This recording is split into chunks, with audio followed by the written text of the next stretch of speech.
Hello, guys. Welcome back to 1878 Blues. Southampton 1, Everton 0. That amazing five-game unbeaten run has come to an end. Just before we get into this reaction, like, comment, subscribe. Also, let's try and hit 900 subs. That would be great. I know just before, if anyone mentions that I haven't done a video for a month, I've just not felt up for it, even though the results haven't been too bad. The performances have been dire, but uh, I've just not been in the mood mentally. There's a lot going on, changes in my life that has just, and you could use this for a distraction, but I just didn't want to talk about football and just kind of deal with the results as any other fan and just yeah, just keep it in within yourself. But yeah, I do apologise. The Ipswich game, great result. Ipswich is terrible in that game. I was quite shocked, to be honest. I'm so shocked that we come out of there without conceding just because of the way Ipswich have been at home. They've been very competitive, and I just thought they was very poor in that game. We took our chances well. Michael Keane's goal was great, and Dyer's goal was great, and Dyer's great in that game, has been for us most of the season. Fulham game's terrible, awful. Hated watching every second of it. Just pathetic. I can't stand when Dyche is saying, he's impressed with us doing this, and that. The football's terrible. And at the end of the day, I'd rather us stay up than the football be great because, us going down right now is probably the worst situation that could happen. And especially in the time where we're in, when moving into the new stadium and stuff. So it's hard for me to judge at the moment what I want and what's necessary. But that performance was terrible. It did look like a 1-0 to Fulham all day before they even scored. And when they did score, I just couldn't see any way back. And as many situations is, if if a team's going to score in that game, when we're 1-0 down, it will be the other team to make it 2-0 or 3-0. When Beto scored, it was unbelievable. Great seeing the celebration, fantastic. And again, today, or yesterday actually, in fact, I didn't do a video reaction yesterday because I had a gig to go to in Manchester, so I found out all of what happened on the train, and I was not happy because I actually thought we got away with the point again. And sometimes you go, you know what, it's terrible, everything's terrible, but we're not losing these games somehow, and it's against our relegation rivals, which right now you can look at, that's the situation. Yeah, it was a terrible game of football. We had our fair few chances, few and far in between. Southampton didn't have a shot on target, I think, to that goal, maybe. Um, poor, performance all over. It hurts even more when you get beat, and the performance is exactly the same as a performance you'll probably get if you got a draw. It just feels 100 times worse, especially when it's a team who hasn't won all season, even though their performances, you could say, have merited more than what they've actually got.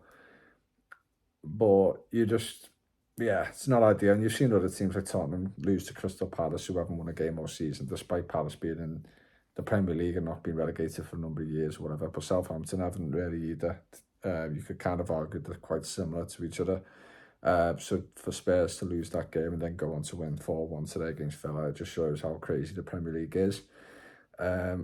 But it is terrible. I was watching Ped's reaction on Toffee TV, and he just said, I kind of agree with him in a way that we can get much better use of these players. Like, these players aren't that bad compared to what you see on a regular basis in terms of, even if we win a game, the performances aren't very enjoyable to watch. It can rely a lot of long balls, a good odd cross on the box, like 3 out of 10 times it happens. A good individual moment, but it's not, you wouldn't want to be rushing to Goodison Park to, if you're a neutral fan, or you're just a tourist, to go and see a game, because it would be quite hard to watch and boring. So, but what's the main thing we need right now? And it's to stay up, and you've got a man there who most of the time has stayed up. I think he's been relegated once. I'm not particularly happy with Dyche. I did say I can't see him progressing after this season. I think he will still be here to the end of the season, and wherever we go, hopefully we will stay up. I think we should, in terms of what we have and what uh, there's more to come from some of the players, and we don't know what Brogy is going to be like. Um, a few other players have missed a lot of injury. Braithwaite, to be honest now, even though I really don't know who to call for fault for that goal, but it was not, so at least one player should have not let Armstrong have that shot. Someone should have blocked the shot. Someone should have not made them or tracked them to not be running into that box alone. But they didn't, and you could argue it could be any of the defenders or any of the midfielders who have not tracked them at all and get a free shot in the box like that. But Michael Keane hasn't done too much wrong, but better. We're just better defensively and progressively playing football with Braithwaite in the team. This player is apparently 70 million plus is worth, and other teams like United have tried to go in for him. So why would we just not start him? Because instantly he makes us better. Necessarily Keane hasn't done a bad job for us, but I'm not going to just go, well, Keane has to start now, because he's had, even the Southampton game, he hasn't put a foot wrong, really. But at the end of the day, if you want to be staying up, you can't just because he's had a few good games and he's got a good relationship with Sean Dyche, he hasn't been good enough in the time he's been here, and he's lucky that he still plays for Everton and we haven't had a big reshuffle like a Chelsea, because Keane and other players like that would be out the door a long time ago. So I'm not going to be on Keane's side just because he's had a good few games recently. You give him merit, you give him his due. He isn't the worst player in the world, but he isn't certainly the best, and he's done a lot wrong for this club, more than good. And Braithwaite should be in that team straight away. Now, I don't know if it's a precaution from Dyche that he's still dropping him in towards the end of the game, and obviously he was on the pitch when Uri came on just after we conceded. I can't remember, but he's a better player all around, better defender, stronger. You just feel a lot more confidence. Tarkowski hasn't been great this season. You could argue Keane for Tarkowski. I don't think many people would argue with that at the moment, to be honest. But at the end of the day, we was a lot better with Tarkowski and Braithwaite last season. So I just would try that again and see what happens. But he's more of a. They're both equally probably more of a danger in the opposition's box with the heading ability and just finishing and whatnot. But he's just a better player on the board. There's not going to be. He gives progressive passes, I reckon, better than Keane. And Keane does a lot of the long ball. Don't know if that's down to him, but if he does short passes, Keane, I don't trust him. Whereas I would trust Braithwaite. He just seems a lot more fit to be playing for us every week. So he should be in next week. I've blabbed on about him too long, but the performance wasn't great. Beto got a late goal, fantastically. It's so annoying as well, because I hope that doesn't knock him with confidence. It shouldn't do, because he's brought the ball down brilliantly, and he's scored, and it's a good goal, really good finish as well, and it's something you haven't seen Calvert-Lewin do for a very long time. With all this arguments about Beto and Calvert-Lewin, it's mad, because weeks and weeks and weeks ago we would say Beto shouldn't be anywhere near the squad, he's just not good enough, this and that, and now all of a sudden he scored a goal and he's done a few bits and bobs, and he sometimes has more of an impact.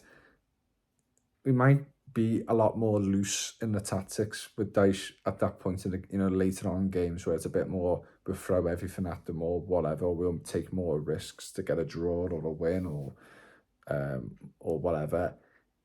That's why Beto might have more opportunities. Either way, I've never rated Calvert-Lewin as much as some pundits do. I think he's always been quite a basic centre forward. I don't think he gets a lot of help, as it's obvious he doesn't. But obviously, I just don't think he does enough, and his finishing is not good enough for me. It's not good enough. It never has been good enough. One great goal out of 10 or 15 or 20 chances is not a Premier League fit striker to me. And that's a decision he's got to make at some point. And obviously the contract situation with Calvert-Lewin as well. But, you know, it was a great goal. Fortunately, VAR ruled it out. To me, in them moments, I know you've got to stand by the rules and go, well, can't just keep judging a situation for how it is. You should just judge it if it's offside or not. You know, no one else was getting near that ball. He's not even like probably a centimetre offside, which is nothing. So hard to tell. I don't even know. From the angles they look at, I don't know how you could tell if that's offside or not with the line, because that line on a different angle could look different. I just don't know how they do it. It feels really, it just looks terrible. I don't know, it's just the whole way they do it. It's just never, it's in any situation, if we got given a goal or any other team I've watched and I've seen an offside situation with the lads come out, it just never looks right to me. I don't know what it is, it just seems a bit dodgy. But to me, when I look at something like that, though, he's onside. No one's getting near him. He's not like a yard offside or 2 yards where the ball will change. Like the way he's going to bring down the ball will be different because of that. And he's been gaining a massive advantage. He hasn't been given an advantage there at all. He's literally on the line. If someone's knee, it's really, to me, not going to make much of a difference. I've never liked them calls, never, and I never will. I think it's just too to the exact, like it's ridiculous. You've got to give a bit of leeway in football, otherwise the game's going to be gone, in my opinion.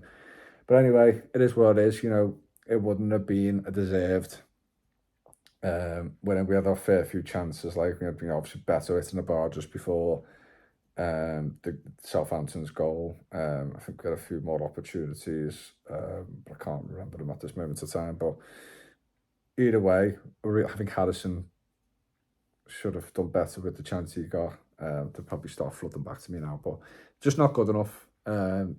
Didn't deserve a draw after going behind, even though Southampton weren't great in possession. It was nice, playing nice football and stuff as they've been doing for most of the season.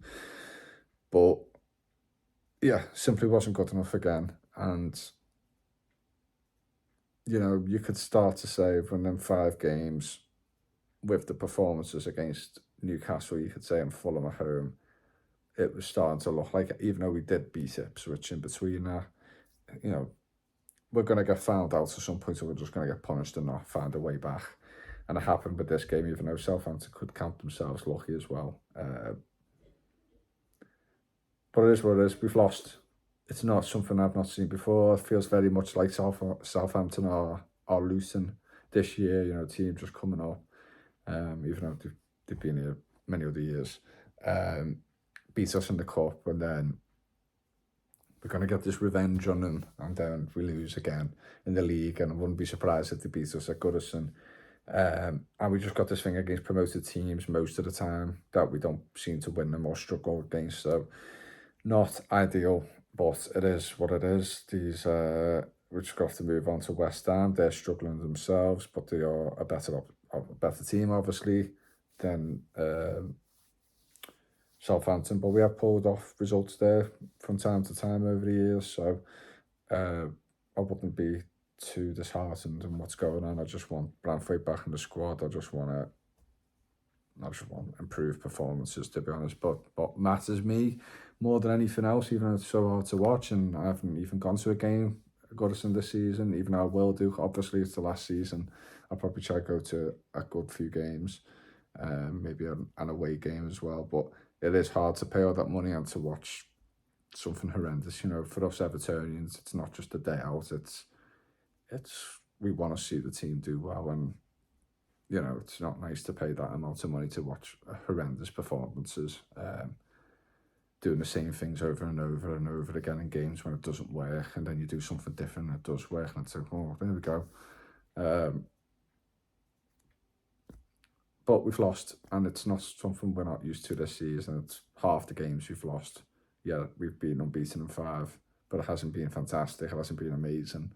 I've not really faced many big teams yet as well, which obviously sometimes at home we do play better, and our performance levels and result levels can go up and that. But um, yeah, it's still not ideal. Not very confident